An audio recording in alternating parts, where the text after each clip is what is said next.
Donc, le premier jour de stage, on a discuté beaucoup avec Fabienne, ma tutrice, de quels étaient les objectifs pour moi dans ce stage. J'ai beaucoup parlé de mon projet Archivio Fogolino et du fait que j'avais envie d'apprendre en fait sur le terrain des compétences, des techniques, de la méthodologie. C'est deux archives d'artistes. L'un, il est dans un musée, l'autre, il est dans mon appartement. Donc, je veux voir les étapes, comment ce parcours se fait. Ça m'intéresse de voir comment la vie d'un artiste se laisse des traces dans un lieu physique. Donc, on a axé l'émission à partir de cette réflexion. Et les axes sont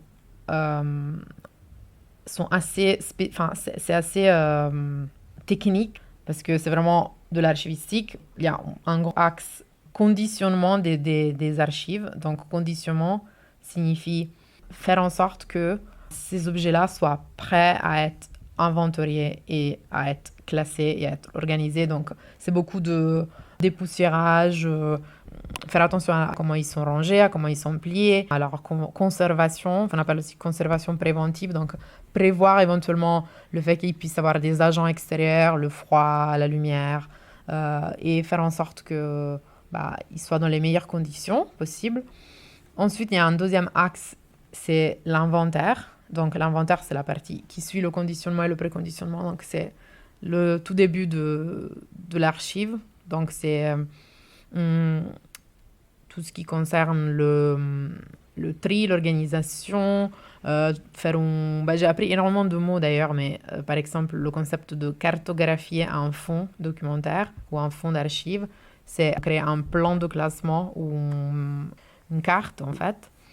Il y a un troisième axe qu'on est encore en train de creuser, mais c'est l'axe de tout ce qui est réflexion autour déjà de la numérisation de ces archives, parce que disons que c'est plus l'axe partage avec le public et avec les chercheurs. Comment, une fois que tu as créé tout ça, la personne qui va s'en servir va accéder à ce matériel. Et ce que j'ai pu faire pour l'instant par rapport à cette troisième partie, c'est aller regarder le site des archives départementales des Yvelines, par exemple, et comprendre comment créer un outil d'aide à la recherche pour les chercheurs, etc. Et c'est toujours autour de l'accès que le public, ou en tout cas les chercheurs, vont avoir de ces fonds qui sont à la base privés, qui deviennent publics et qui au final sont du coup accessibles au public.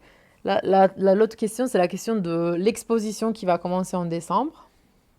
Moi, je vais en tout cas observer l'accrochage avec Fabienne et donc on va se questionner autour de la passation des archives du privé au public. Et donc, lors de cette expo, l'idée c'était de mettre des vitrines dans l'espace d'exposition avec des manuscrits, notamment de Maurice Denis ou peut-être des correspondances qui ont des liens avec les œuvres exposées, donc avec les tableaux exposés, pour qu'il y ait eu un contexte et peut-être même imprimer et présenter un petit dossier avec des photos et un petit texte en lien avec les œuvres exposées. Je me sens aussi de dire que je me suis rendu compte que, et j'en parle avec Fabienne au quotidien, en fait, une archive, c'est quelque chose qui est constamment remis en question. C'est jamais terminé. C'est un travail même pas d'une vie, mais c'est limite le travail du temps, quoi, tu vois. Donc, que c'est un ensemble de stratification. Justement, on avait discuté de cette idée et de archéologie, en fait, d'un fond documentaire. Et c'est vraiment ça l'idée, c'est que si j'associe cela avec mon projet personnel Archivio Fogolino, je me rends compte que ça ne fait que 2 ans à peu près, ou 3 ans environ, que je réfléchis au fond de la galerie de mon grand-père.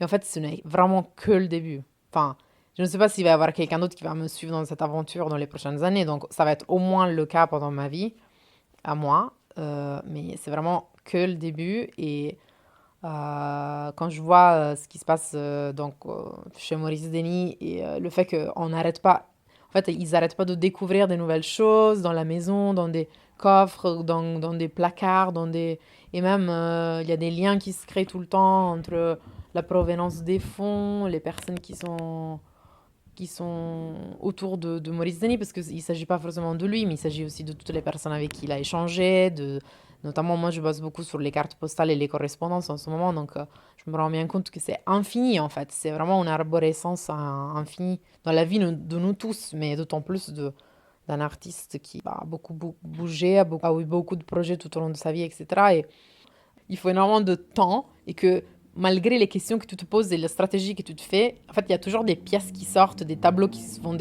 tu découvres derrière un coin, tu vois, c'est même pas une question d'étape, c'est vraiment c'est de l'eau qui coule, tu vois, c'est une énergie hydroélectrique, quoi, tu vois, c'est pas, c'est inné en fait à l'archive, c'est comme ça. C'est, c'est infini en fait, c'est un travail infini, ce qui est cool en fait. Mais je le découvre maintenant parce que, tu vois, en conceptualisant et en définissant mon projet Archivio Fogolino, au départ, peut-être que je me disais, bah, il va y avoir une temporalité assez précise, on va commencer en 2025 quand on aura des subventions, le catalogue raisonné sera terminé en 2027 ou 2028, 2029 on va faire des expos. En fait, non, ça va pas être comme ça va se faire petit à petit. Mais c'est beau d'avoir cette idée qu'en fait tout va changer, on va se remettre en question, on va repartir à zéro à chaque fois, je pense, tu vois. Peut-être on va devoir tout refaire à zéro dans 10 ans, parce qu'en fait on est parti d'un point de vue qui en fait à la lumière d'une découverte d'un texte, bah, va être complètement, le focus va complètement changer, en fait il faudra tout repenser, puis euh, voilà quoi, donc c'est fascinant.